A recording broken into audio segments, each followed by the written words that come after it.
ఇమ్మాన్యుయల్ నెంగర్ అనే ఆర్టిస్టు 1887లో కూరగాయలు కొనటానికి వెళ్ళి $20 నోటు కూరగాయలు అమ్మే అమ్మాయికి ఇచ్చాడు. ఆమె ఆకుకూరలను కట్టకట్టి ప్రక్కన పెట్టి నెంగర్ ఇచ్చిన నోటును తడి చేతులతో పట్టుకుంది.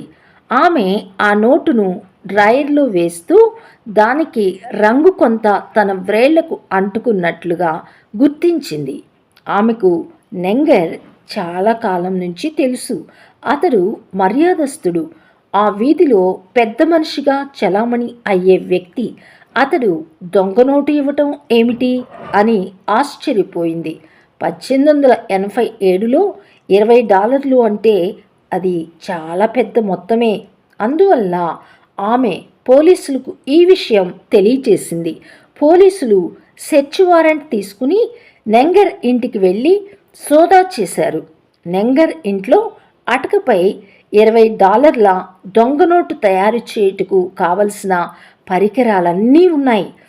అతడు ఎంత గొప్ప ఆర్టిస్ట్ అంటే $20లను యథాతథంగా పెయింట్ చేయగలిగాడు.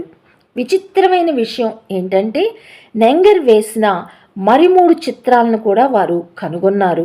వాటి విలువ ఒక్కొక్కటి $5,000. ఆ చిత్రమును పెయింట్ చేయుటకు ఎంత సమయం పట్టిందో $20 దొంగ నోట్ పెయింట్ చేయటానికి కూడా అంతే సమయం పట్టింది. ఈ సంఘటనలో నష్టపోయింది ఎవరంటే నెంగరే కదా.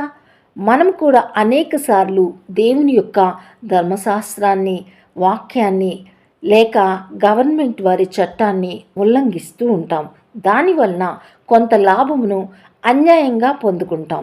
కానీ దానివలన ఎక్కువగా నష్టపోవునది ఎవరంటే మనమే అని గుర్తించలేకపోతున్నాం కదా. ఎంత విచారం! ఎవరి పాపం వారిని పట్టుకుంటుంది. సంఖ్యాకాండం 32వ అధ్యాయం 23వ వచనంలో ఈ మాటలు వ్రాయబడి ఉన్నాయి.